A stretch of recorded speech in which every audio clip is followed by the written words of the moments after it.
Hello दोस्तों, you welcome the today's class. आज की क्लास का जो टॉपिक है chapter number 3 from political science class 10। Chapter name is gender, religion and caste. तीनों ही टॉपिक बहुत सेंसिटिव हैं, पर इस क्लास के अंदर we are going to study about that कि how to the society identify to themself basis on the this social differences. कोई भी जो सोसाइटी है, दुनिया की कोई भी society, I am not talking about the India, you look the example of the different countries, आपको पता लगेगा कि सोशल जो आइडेंटिटीज हैं या तो जेंडर के आधार पे है या कास्ट के आधार पे या रिलीजन के आधार पे। हाँ, ये हो सकता है कि किसी कंट्री के अंदर जेंडर के आधार पे डिफरेंसेस कम हो, रिलीजन के आधार पे ज्यादा डिफरेंसेस हो और कास्ट किसी कंट्रीज के अंदर ना हो, सोशल कैटेगरीज हो। पर ये चैप्टर हम इंडिया के रेफरेंस में स्टडी करेंगे तो we will come to know about that कि इंडिया के अंदर जो सोसाइटी में डिफरेंसेस है ये 3 बेसिस पे है और भारत की पॉलिटिक्स के साथ ये कैसे मिक्स होते हैं। बोर्ड के अंदर अक्सर यहां से क्वेश्चन फ्रेम आउट किए जाते हैं, या तो टॉपिक जो है जेंडर से क्वेश्चन आता है या फिर आपका जो क्वेश्चन आता है रिलीजन और कास्ट से आता है। इस पूरे चैप्टर को हम 3 पार्ट में डिवाइड करके स्टडी करेंगे। पहला जो पार्ट रहेगा only about the study about the gender, second जो पोर्शन रहेगा वो रिलीजन और थर्ड वन द कास्ट। तो let's we start. There is the first topic gender. Gender का मतलब क्या है बच्चे? Division of society based on the male and female है। मेल और फीमेल के आधार पे जब सोसाइटी को डिवाइड किया जाता है और उनकी आइडेंटिटी के आधार पे उनको कुछ स्पेशल राइट्स दिए जाते हैं, उसको बोलते हैं division of society based on the gender. ये यूनिवर्सल डिवीजन है, दुनिया की कोई भी ऐसी कंट्री नहीं है जहां पे ये डिफरेंसेस नहीं मिलेगा, क्योंकि जो आपकी पॉपुलेशन का कंपोजिशन है it is made with male and female है। तो ये universal division of society in the world है। You can take the example of any country. Bharat के अंदर भी है, यूएस के अंदर भी है। देखिए US to be consider as the modern country, पर यूएस के इतिहास में आज तक कोई भी फीमेल प्रेसिडेंट नहीं बनी है, वाइस प्रेसिडेंट बनी है, प्रेसिडेंट नहीं बनी है। इंग्लैंड के अंदर पहली बार कोई फीमेल वहां पे प्राइम मिनिस्टर बनी, वो 1979 के अंदर बनी। ऐसे ही Sri Lanka is the first country जहां पे फीमेल सबसे पहले प्राइम मिनिस्टर बनी। फिर इंडिया के अंदर श्रीमती इंदिरा गांधी जी पहली फीमेल प्राइम मिनिस्टर बनी। तो यहाँ पे जो पहला डिवीजन ऑफ सोसाइटी है किसके आधार पे है? जेंडर के आधार पे, मेल एंड फीमेल है। यहाँ पे पहला क्वेश्चन आपके पास आता है, what do you mean by sexual division of labour in Indian society? It means कि यहाँ पे आपके जेंडर के आधार पे ये डिसाइड किया गया कि कौन से काम ऐसे हैं जो मेल करेगा और कौन से ऐसे वर्क है जो ओनली किससे एसोसिएटेड है? फीमेल से। तो ये कहता है it is a division of labour based on the gender mail and female, और मेल और फीमेल का जो डिवीजन ऑफ लेबर है उसी के आधार पे जो profile associate based on the male and female कर दिया गया। कि जैसे घर का काम है, हाउस वर्क है, वो कौन करेगी? फीमेल करेगी। ब्रॉट ऑफ चाइल्ड कौन करेगा? फीमेल करेगी। घर से बाहर के जो फिजिकल लेबोरियस काम है वो कौन करेगा? मेल करेगा। पर ये कहता है कि इसका जो बेस है वो ओनली स्टीरियोटाइप्स है। स्टीरियोटाइप का मतलब है ऐसे ट्रेडिशन जो सोसाइटी के अंदर पुराने टाइम से चले आ रहे हैं और उसके ऊपर कोई रैशनल लॉजिकली प्रूव नहीं है। तो ये क्या है? ओनली स्टीरियोटाइप है कि ये काम मेल कर सकता है, ये फीमेल कर सकता है, जबकि ऐसा कुछ नहीं है, ये ओनली स्टीरियोटाइप है। साथ में कुछ सोशल नॉर्म्स हैं हर एक सोसाइटी के, तो सोशल एक्सपेक्टेशन बना ली गई कि ये जो काम है ओनली कौन करेगी? फीमेल करेंगे, और ये काम कौन करेगा? मेल करेगा। साथ में यहाँ पे आपको ये समझना बहुत जरूरी है कि it is not based on biological, आपका जो फिजिकल स्ट्रक्चर ऑफ बॉडी है उसके आधार पे कोई भी काम ऐसा एसोसिएटेड नहीं है ओनली जिसको फीमेल करेगी या मेल करेगा। तो यहाँ पे 2 पॉइंट याद रखना है कि जो डिवीजन ऑफ लेबर है बेस्ड ऑन जेंडर वो स्टीरियोटाइप है, सोशल एक्सपेक्टेशन है, और सेकेंड वन क्या है? Not based on biological. Biological ऐसा कुछ भी नहीं है। अब जो हमारा डिवीजन ऑफ लेबर है वो किसके आधार पे? मेल और फीमेल।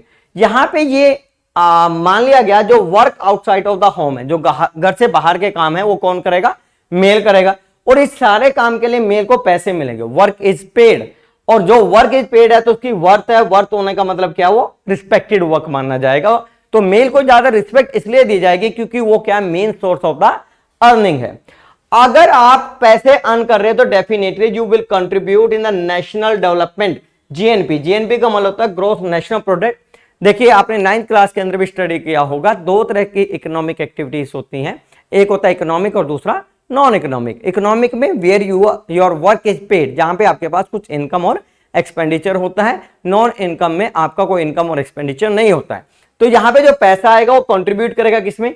National development. जैसे यहाँ पे कुछ प्रोफाइल बताई है, जैसे पुलिस है ज्यादातर मेल, बिजनेस ये मान लिया गया, घर से बाहर का काम है, कौन करेगा? मेल। और लेबर का वर्क कौन करेगा?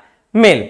उसी के कंपैरिजन में जो फीमेल है, फीमेल क्या है? Work only do inside of the home, जो घर के अंदर के काम है वो सारे कौन करेगी? फीमेल करेगी। साथ में लिखता है कि इस वर्क के लिए कोई पेमेंट नहीं है, work is not paid, you look to your family, your mother cook food for you, your mother clean the houses. आपकी मम्मी आपके घर में जो भी फीमेल है बहुत सारे घर के काम करते हैं, उसके लिए कोई पैसे थोड़ा मिलते हैं कि भाई आपने दिन में 10 काम किया तो 10 काम का आपका पेमेंट ये हुआ, 8 का काम का पेमेंट हुआ। ऐसा नहीं है, क्योंकि वहां पे कोई पेमेंट नहीं है, इसीलिए उसके काम को कम वर्थ दी जाती है और उस काम को कम रिस्पेक्टेड माना जाता है। जैसे अगर पापा घर से बाहर काम करने जा रहे हैं, वहां से पैसे आ रहे हैं, तो आपको पता भी होगा आपकी फैमिली के अंदर ज्यादा डोमिनेंस किसका है? फादर का है, in the comparison of mother, अगर mother is not in working. Second क्या बोलता है कि जब वो पैसे अर्न ही नहीं कर रही तो वो नेशनल डेवलपमेंट में कंट्रीब्यूट नहीं करेगी। एग्जांपल है जैसे आपका डोमेस्टिक वर्क है, डोमेस्टिक जो घर का काम होता है, जैसे कुकिंग हो गया, क्लीननेस हो गया, वॉशिंग ऑफ क्लॉथ्स एक्सेट्रा, तो ये आप मेल और फीमेल का बताया गया है। साथ में लास्ट में 2 लाइनें हो लिखनी है आपने, it is not a practice universally. Universally का मतलब है सारी जगह पे ये लागू नहीं होता। आप देखिए बहुत सारे जो फीमेल हैं आपके स्कूल के अंदर as a being a teacher, principal, administrative या कलर, पियोन, स्वीपर, तो they are working outside of the home, तो यूनिवर्सली प्रैक्टिस नहीं है, तो ये क्या हुआ? ओनली ट्रेडिशन, स्टीरियोटाइप हुआ है। अब सेकंड ये क्या लिखता है कि रूरल एरिया के अंदर ज्यादा फीमेल घर से बाहर काम करने जाती हैं, किसके कंपैरिजन में? अर्बन एरिया के कंपैरिजन में। अर्बन में तो घर से बाहर कौन काम करने जाती हैं? जो ज्यादा एजुकेटेड हैं, जिनकी जॉब है, प्रोफेशनल्स हैं, वो घर से बाहर काम कर रही हैं। पर रूरल एरिया के अंदर तो ज्यादातर जो लेडीज हैं they are working in the unorganise sector. Unorganise sector का मतलब है कि ऐसा सेक्टर जो गवर्नमेंट के रूल एंड रेगुलेशन को फॉलो नहीं करता, खेतों में काम करते हैं वो लेबर के तौर पे। तो वी कैन कंक्लूड दैट कि जो सेक्सुअल डिवीजन ऑफ लेबर है ये क्या है? ओनली स्टीरियोटाइप है, नॉट ए बायोलॉजिकल है, नॉट यूनिवर्सल, यूनिवर्सली प्रैक्टिस है, और बिल्कुल भी नहीं है। देखिए आप जब आप इस दोनों चीजों को कंपेयर करोगे, और मैं मानता हूं कि जब आप स्कूल के अंदर एग्जाम में ऐसे लिखोगे तो आप ऐसे फ्लो चार्ट बना के लिखना, एक तरफ ऊपर लिखना डिवीजन ऑफ लेबर, और इधर आप लिखना मेल और उधर लिखना फीमेल। फिर आपके जो पॉइंट्स हैं इसके अंदर आप इंक्लूड कर दोगे। तो मेल से रिलेटेड आप लिखोगे work outside of the home है, वर्क इज पेड है, वर्थी है, रिस्पेक्टेड है, कंट्रीब्यूट इन नेशनल डेवलपमेंट, और एग्जाम्पल। उसी तरह से आप फीमेल का आप इधर काउंटर पॉइंट में नोट लगाते जाओगे और उसका एग्जाम्पल लिख दोगे। अब देखिए ये माना गया है, स्टीरियोटाइप ही तो है कि मम्मी घर पे कुकिंग करेगी, पर घर से बाहर आप देखें जितने आपके रेस्टोरेंट्स हैं, होटल हैं, स्ट्रीट वेंडर्स हैं, कौन वहां पे खाना बना रहा है? मेल बना रहा है, और शायद ज्यादा लजीज खाना बनाता है in the comparative of form. तो ये बिल्कुल भी नहीं है बायोलॉजिकल, ये ओनली क्या? स्टीरियोटाइप है। तो इस तरह का क्वेश्चन 20 को इस तरह का क्वेश्चन बोर्ड के अंदर पूछा जाता है, तो आपको ध्यान रखना है कि आपको लिखना कैसे है। पहले इसमें आप division of labour basis on the gender mail and female, फिर आप लिखोगे it is a based on stereotype and social expectation, it is not a based on the biological. फिर मेल और फीमेल वाला फ्लो चार्ट बनाओगे, और उसके बाद आपने ये 2 लाइनें जरूर लिखोगे, यूनिवर्सली प्रैक्टिस नहीं है, और साथ में रूरल एरिया के अंदर more women work outside of the home rather than urban areas. This is the one question. Second most important question है और highly repeated in the board exam है। क्वेश्चन आता है how the women still discriminated in India in the 21st century. We are living in the 21st century, और 21st century के भी 23 years is continue. और उसके बाद भी भारत के बहुत सारे ऐसे एरियाज हैं, बहुत सारे एस्पेक्ट ऑफ लाइफ है जहां पे विमेन क्या है? डिस्क्रिमिनेटेड है। अब विमेन डिस्क्रिमिनेटेड किन किन एरियाज के अंदर है, क्या उसके रीजंस हैं? We have to look it, हमें देखना पड़ेगा। Indian society the based on the patriarchal society. Patriarchal society का मतलब क्या होता है कि मेल डोमिनेंट सोसाइटी, जहां पे all the rights in the remain in the hand of male. सारे डिसीजन कौन लेता है? मेल लेता है। सारी चीजों को लुक आफ्टर कौन कर रहा है? मेल कर रहा है। फीमेल ओनली उसके ऑर्डर को फॉलो करती है। ये एक बिलीफ है, ये भी स्टीरियोटाइप है। जबकि आप देखिए दुनिया का एक कंट्री है न्यूजीलैंड, और न्यूजीलैंड की प्राइम मिनिस्टर फीमेल है, और कोविड-19 के अंदर क्या वहां के रूल और रेगुलेशन इतने शानदार रहे हैं, वो कंट्री सबसे कम सफर की है। मैं ये नहीं कह रहा हूं कि उसके अंदर जेंडर का बड़ा इंपॉर्टेंट रोल है, पर इस बात को प्रूव कर रहा हूं कि ऐसा बिल्कुल भी नहीं है कि मेल ही बहुत बेहतर डिसीजन ले सकता है, फीमेल अच्छे डिसीजन नहीं ले सकती है। आगे क्या कहता है? They are the different area. तो यहाँ पे बहुत सारे ऐसे डिफरेंट एरियाज हैं जहां पे विमेन अभी भी डिस्क्रिमिनेटेड है। पहला है सेक्स रेशियो, आगे हम देखेंगे। सेकंड है लिटरेसी रेट है। थर्ड वन अनइक्वल पेड है, और fourth one unequal representation in the political system of the country है। और harassment with the women at working place, different जो वर्किंग प्लेस है वहां पे उसके साथ क्या होता है, हरासमेंट का मतलब यहाँ पे फिजिकल, मेंटल, इकोनॉमिकल, वो हम आगे देखेंगे, वो सारा यहाँ पे उसके साथ हो रहा है। पहला जो पॉइंट है उसका नाम है सेक्स रेशियो। सेक्स रेशियो का मतलब है composition of population based on the male and female. इसका मतलब number of females in the proportion to the 1000 male is a called sex ratio. 1000 male के कंपेयर में कितनी नंबर ऑफ फीमेल है उसको हम क्या बोलते हैं, सेक्स रेशियो बोलते हैं। अब देखिए ये क्या है, इम्बैलेंस है। इम्बैलेंस क्यों है, क्योंकि भारत के अंदर ज्यादा मेल है in the comparison of the female है। अब वो पहला कहता है इसके क्या क्या कारण है। पहला स्टीरियोटाइप। स्टीरियोटाइप्स का मतलब ये है कि हमारी सोसाइटी के अंदर ये मान लिया गया जो मेल है, जो बॉय है, वो क्या सक्सेसर ऑफ फैमिली है। इसी की वजह से most of the families, most भी कह सकते हैं या इससे कम फैमिली रूरल एरिया के अंदर या फिर आपके जो बैकवर्ड एरियाज हैं जहां पे सुपरस्टिशन बहुत हैवी है, तो वहां पे जो फीमेल है, जो गर्ल्स हैं, उसको प्रेफरेंस नहीं दी जा रही है। या तो उसको बिफोर द बर्थ उसको मार दिया जाता है, या फिर आफ्टर द बर्थ उसको इतनी फैसिलिटीज नहीं मिल पाती या उसको इंपॉर्टेंस नहीं दी जाती। ये स्टीरियोटाइप है कि यहाँ पे जो बॉय है वो क्या बेटे, सक्सेसर ऑफ फैमिली माना गया, इसीलिए बॉय को सबसे ज्यादा प्रेफरेंस दी जाती है। अगला क्या, ट्रेडिशन एंड कस्टम्स। हमारी इंडियन सोसाइटी के अंदर अगर मैं बहुत पीछे जाऊं, according to Hindu mythology, Ramayana और महाभारत, आपने देखोगा फीमेल के पास बहुत सारे राइट हैं। उसकी मैरिज के लिए स्वयंवर होता था, उसको कोई पर्दा सिस्टम नहीं था, उसके पास इक्वल राइट था, उसको बड़ी रिस्पेक्ट दी जाती थी।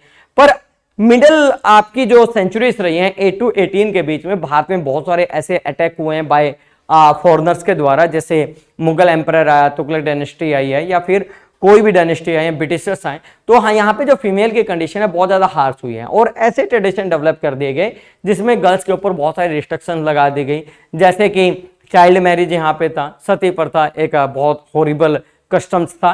तीसरा यहाँ पे क्या है कि आफ्टर द इंडिपेंडेंस भी सरकार ने कुछ रूल्स बनाए, फिर भी वो भी इतना ज्यादा फेवरेबल कंडीशन प्रोवाइड नहीं कर पाए किसके लिए, फीमेल के लिए। जैसे डॉरी है, तो डॉरी देखिए, dowry is given by the girl to the boy during the marriage. Girls अपने घर भी छोड़ना है उसको, उनको शादी के दौरान बहुत सारे गिफ्ट भी देना है, जिसको बोलते हैं डॉरी। तो यहाँ पे जो फैमिली है उसको लगता है जो गर्ल्स है एक तरह की क्या है, हमारे लिए लायबिलिटीज है, रिस्पॉन्सिबिलिटी है, ना कि क्या उनके लिए एसेट्स है। अभी रिसेंटली यूपीएससी का रिजल्ट आया जिसमें top 4 position hold by the girls है, पर ऐसा भी नहीं है। अब वो कहता है कि जैसे अभी सेंसस 2011 हुई है, तो इससे क्या हुआ है, भारत का जो सेक्स रेशियो है 943 है। ये 2011 का सेंसस का डाटा है। अभी रिसेंटली 2021 के अंदर मैंने 2021 और 22 के बहुत सारे सर्वे पढ़े हैं जहां पे सेक्स रेशियो बहुत ज्यादा इंप्रूव हुआ है, but we have to write according to the factual data, census जो गवर्नमेंट का डाटा है। तो आप ये पॉइंट ऐसे एक्सप्लेन कर सकते हो। सेकंड जो डिस्क्रिमिनेशन हो रहा है वो किसको लेके, लिटरेसी रेट को है। अब ये कहता है कि लिटरेसी रेट का मतलब होता है कि a person who is eligible read and right, एक पर्सन जो पढ़ सके और लिख सके उसको लिटरेट बोलते हैं। तो भारत में क्या लिटरेसी रेट कम है, किसके कंपैरिजन में, मेल के कंपैरिजन में। अब वो मेल को ज्यादा प्रेफरेंस दी जा रही है एजुकेशन में, उसके भी कितने कारण है, वही 3 कारण है। स्टीरियोटाइप है, जो मेल है वो सक्सेसर है इसलिए उसको पढ़ाएंगे। ट्रेडिशन और कस्टम किसके अगेंस्ट है, सारे गर्ल्स के अगेंस्ट है कि गर्ल्स घर से बाहर नहीं जाएगी, आउटसाइड स्कूल में एजुकेशन लेने नहीं जाएगी। और गर्ल्स है जो लायबिलिटीज है वो हमारे लिए एसेट्स नहीं है, क्योंकि शादी होने के बाद गर्ल्स को अगली फैमिली में चले जाना है, तो उसके ऊपर हम इन्वेस्ट क्यों करें। ये मतलब ज्यादातर लोग, मैं ये तो नहीं कहूंगा कि कंप्लीटली यही फॉलो किया जाता है, पर बहुत पुराने टाइम में ज्यादातर लोग इसी को फॉलो करते थे। और हमारी एनसीईआरटी हिस्ट्री में तो लिखा भी हुआ है कि हमारे कुछ रिलीजन के अंदर, मैं रिलीजन का नाम नहीं लूंगा, तो उसमें बताया गया कि अगर आपकी जो गर्ल हैं वो एजुकेटेड होंगी तो विडो हो जाएंगी, करप्टेड हो जाएंगी, इरिलीजियस हो जाएंगी, इस तरह के ट्रेडिशंस थे, कस्टम्स थे। अभी जो लिटरेसी रेट है अकॉर्डिंग टू 2011, जो फीमेल का लिटरेसी रेट है वो अबाउट 65% है, मेल का कितना है 82% है, और भारत का जो लिटरेसी रेट है वो 74.04% है। तो this is about the literacy rate. यहाँ पे भी वीमेन को, गर्ल्स को एजुकेशन प्रेफरेंस नहीं मिल रही है। थर्ड पॉइंट ये बोलता है अनइक्वल पेड। अनइक्वल पेड का मतलब होता है कि जब एक मेल और फीमेल सेम वर्क कर रहे हैं, फीमेल को कम पैसे दिए जाते हैं किसके कंपैरिजन में, मेल के। ये मान लिया गया है जो फीमेल है वो फिजिकली वीक है in the comparative of male, इसलिए वो जब फिजिकली वीक है तो उसका जो वर्किंग आउटकम्स है वो कम रहेगा किसके कंपैरिजन में, मेल के, इसलिए इसको कम पैसे दिए जाते हैं। तो यहाँ पे देखिए, यहाँ पे लिखा हुआ है in the unorganise sector. Unorganise sector का मतलब होता है जहां पे गवर्नमेंट के रूल एंड रेगुलेशन फॉलो नहीं किए जा सकते, जैसे कि लेबर हो गया, एग्रीकल्चर में कंस्ट्रक्शन लेबर हो गया, कैजुअल लेबर हो गया, जहां पे गवर्नमेंट के रूल रेगुलेशन नहीं है। Female are the less paid than male for the same work because female are generally consider physically weak. और वाइल द फीमेल, जबकि ये लिख रहा है, ये सर्वे में प्रूव हो चुका है, फीमेल का वर्किंग आवर ज्यादा है किसके कंपैरिजन में, मेल। इसको ठीक करने के लिए भारत सरकार ने एक लॉ भी बनाया है जिसका नाम है इक्वल रेम्युनरेशन एक्ट 1976, और इसका मतलब है इक्वल वर्क इक्वल वेजेस। आप जो काम इक्वली कर रहे हो तो उसके बिहाफ पे जेंडर के आधार पे डिस्क्रिमिनेट नहीं किया जाएगा। वैसे हमारे कॉन्स्टिट्यूशन के आर्टिकल 39A में भी ये लिखा हुआ है इक्वल वर्क इक्वल वेजेस, पर वो डीपीएसपी का पार्ट है, तो ये भारत सरकार ने लॉ बनाया है। पर ये किसमें फॉलो किया जाता है, ऑर्गेनाइज सेक्टर में, क्योंकि गवर्नमेंट के रूल तो कौन फॉलो करता है, ऑर्गेनाइज सेक्टर। जैसे गवर्नमेंट जॉब हो गई है, स्कूल कॉलेज हॉस्पिटल, वहां पे दिया जाता है। नेक्स्ट वन ये बोलता है अनइक्वल रिप्रेजेंटेशन इन पॉलिटिकल सिस्टम। अब हमारा जो पॉलिटिकल सिस्टम है उसमें ज्यादा प्रायोरिटी किसको दे रखी है, मेल को दे रखी है। ज्यादा नंबर ऑफ मेल इलेक्ट होके आते हैं, रूल मेकिंग कौन कर रहा है, मेल कर रहा है, फीमेल का बहुत कम है। तो यहाँ पे सिंपल सी बात है, जब मेल रूल बना रहा है तो वो रूल ऐसे बनाता है जिसमें मेल को ज्यादा प्रायोरिटी मिलती है। तो यहाँ पे 3 लेवल पे लॉ मेकिंग होती है बाद में। पहला है लोकसभा। लोकसभा में एवरेज, एवरेज का मतलब है पहली लोकसभा से लेकर 70th लोकसभा का एवरेज निकाले तो less than 10% average representation of women इन लोकसभा है। पहली लोकसभा के अंदर कितनी वीमेन थी, 22 वीमेन थी। इसका मतलब लेस देन 5% था, क्योंकि पहली लोकसभा के अंदर टोटल मेंबर कितने इलेक्ट हुए थे, 491। अभी 2019 का इलेक्शन हुआ, 70th लोकसभा के अंदर 78 वीमेन इलेक्टेड होके आई हैं। ये भारत के अंदर हाईएस्ट है, 14% अबाउट है, 14.4 समथिंग परसेंट है, तो ये हाईएस्ट है। अब उससे रिलेटेड अभी लोकसभा के अंदर एक बिल पेंडिंग है पार्लियामेंट के अंदर, रिजर्वेशन ऑफ वीमेन। 2008 के अंदर ये बिल लेके आई थी यूपीए गवर्नमेंट की, लोकसभा और स्टेट लेजिस्लेटिव असेंबली के अंदर 1/3 सीट रिजर्व होनी चाहिए किसके लिए, वीमेन के लिए। स्टिल अभी ये पेंडिंग है, क्योंकि लोकसभा डोमिनेटेड बाय मेल है और मेल इस बात की कंसेंट नहीं दे रहे हैं कि ज्यादा फीमेल इलेक्ट होके आए। दूसरा, हमारे देश के अंदर लॉ मेकिंग होती है स्टेट लेजिस्लेटिव असेंबली। यहाँ पे इससे बुरा हाल है, एवरेज कितना है, 5% है। हरियाणा के अंदर कितने मेंबर इलेक्ट होते हैं, 90 में कितनी वीमेन है, 9 है। तो हरियाणा के अंदर लगभग 10% है। भारत के अंदर एक स्टेट है छत्तीसगढ़, वहां पे 14 पॉइंट समथिंग परसेंट है, वहां पे मतलब अच्छा खासा रिप्रेजेंटेशन है comparison of the other state. पर ये देखिए ना कि उनका रिप्रेजेंटेशन कितना होना चाहिए फीमेल का, कम से कम 50% होना चाहिए। दुनिया की एक कंट्री है जिसका नाम है रवांडा, रवांडा के अंदर सबसे हाईएस्ट है, रवांडा के अंदर 61% है। क्यूबा के अंदर 56-57% है, न्यूजीलैंड के अंदर भी 51% है।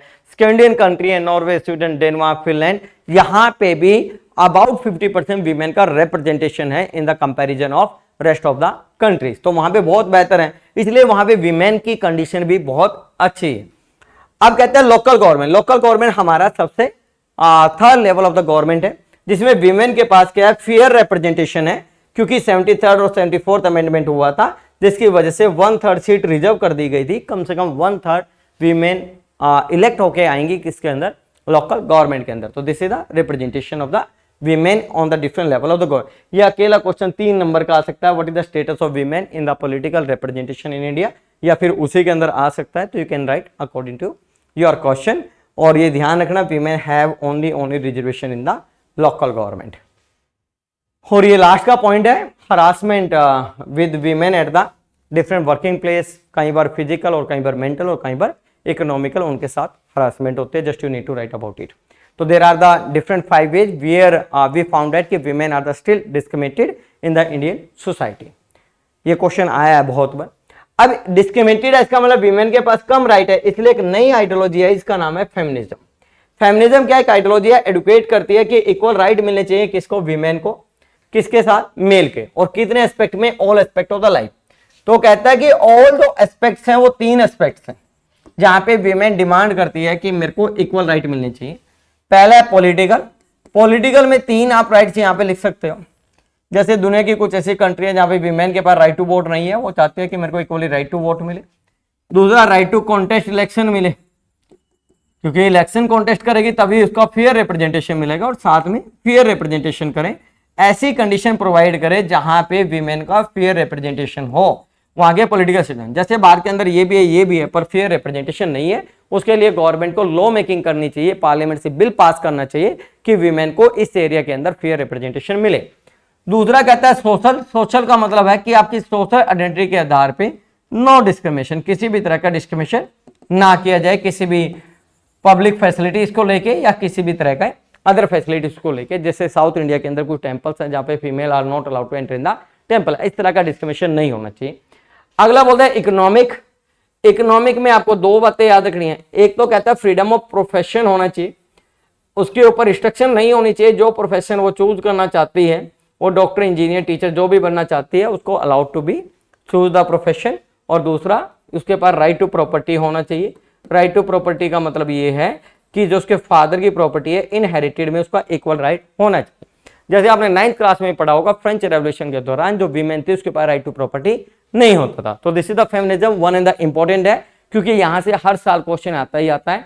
और फेमिनिज्म का बड़ा शानदार क्वेश्चन आता है कि फेमिनिज्म क्या चाहता है। फेमिनिज्म इक्वल राइट चाहता है किसके कंपेयर में, मेल के कंपेयर में, किसके लिए, फीमेल के लिए। बस इतना याद रखिए, ये फेमिनिज्म है।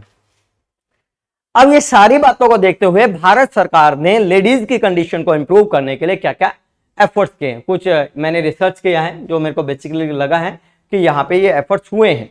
जैसे ban of the dowry system, 1961 में भारत सरकार ने डॉरी सिस्टम को पूरी तरह से इलीगल कर दिया गया है। अगर कोई डॉरी सिस्टम को प्रैक्टिस करता है इट इज अ ऑफेंस। पर जनरली आपको बहुत सारी शादियों में जाते होंगे तो आपको तो देखने को मिलता ही है कि बहुत सारा डॉरी सिस्टम प्रैक्टिस में है। अगर कोई उसके खिलाफ जाए तो गवर्नमेंट उसके खिलाफ एक्शन लेगी। इक्वल रेम्युनरेशन एक्ट 1976, ये भी आप ऑलरेडी पढ़ चुके हो कि there is a no discrimination based on the gender, male और फीमेल। यहाँ पे equal wages for equal work होगा। रिजर्वेशन सिस्टम है लोकल गवर्नमेंट के अंदर, 73rd एंड 74th अमेंडमेंट से 1/3 सीट रिजर्व कर दी गई है। इसका मतलब उनको फेयर रिप्रेजेंटेशन मिलेगा। डोमेस्टिक वायलेंस एक्ट 2005, भारत के अंदर एक सिस्टम है आईपीसी, उसके अंदर एक आर्टिकल जोड़ा गया 498A। उसके अनुसार अगर किसी लेडीज के साथ किसी भी तरह का वायलेंस होता है तो वो लेडीज क्या कर सकती है, FIR registered in the police station और police station arrested the person who is against this FIR, then make a inquiry, वो इंक्वायरी करेगा। डोमेस्टिक वायलेंस एक्ट ये बहुत स्ट्रिक्टली है। Reservation in the educational institution, government job, जितने भी public office है वहां पे 1/3 सीट रिजर्व है किसके लिए, फीमेल के लिए, जॉब में भी और प्लस एजुकेशनल इंस्टीट्यूशंस के अंदर भी। कि जब तक एजुकेशन का फ्लो नहीं बढ़ेगा, जब तक गर्ल्स एजुकेटेड नहीं होंगी, they will not aware about their rights, और उनका इसी तरह से एक्सप्लॉयटेशन होता रहेगा। इसीलिए गवर्नमेंट ये चाहती है कि ज्यादा से ज्यादा education should be given to all the girls.